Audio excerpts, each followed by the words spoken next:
State Machine Diagram Rekayasa Perangkat Lunak 2. State Machine Diagram itu apa sih?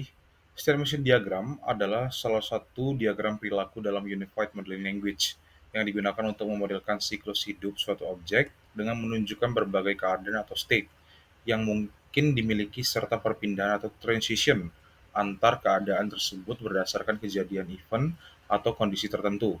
Diagram ini sangat membantu untuk memvisualisasikan perilaku dinamis suatu sistem atau objek secara jelas dan terstruktur. Kapan sih state machine diagram digunakan? Diagram ini digunakan untuk memodelkan perilaku dinamis suatu sistem atau objek dari waktu ke waktu dengan menunjukkan siklus hidupnya serta bagaimana objek berpindah dari suatu state ke state lainnya sesuai respon terhadap peristiwa atau event tertentu.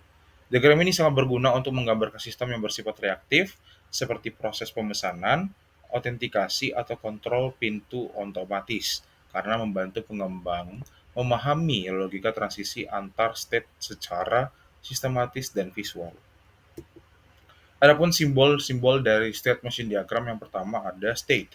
Digunakan sebagai bentuk persegi panjang dengan sudut membulat dan diberi nama yang diwakili kondisi objek pada saat itu.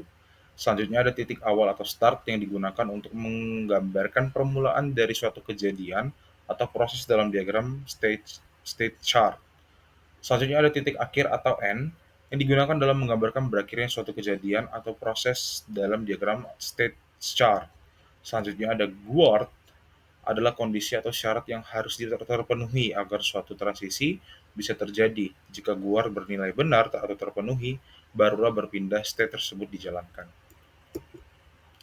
Selanjutnya ada point event adalah suatu kejadian yang dapat menyebabkan perubahan state pada sebuah objek. Elemen ini digunakan untuk menggambarkan apakah suatu alur akan masuk ke dalam state atau entry point atau keluar dari state, exit point dalam. Event transition, selanjutnya ada event transition adalah suatu kejadian yang dapat menyebabkan state atau keadaan dari sebuah objek berubah dari suatu state ke state yang lainnya. Selanjutnya ada event iteration adalah kejadian atau event yang terjadi berulang kali namun objek tetap berada pada state yang sama. Jadi eventnya terjadi terus tetapi tidak mengubah kondisi atau state objek, hanya mengulang perilaku di state tersebut. Sekian penjelasan saya mengenai state machine diagram. Terima kasih.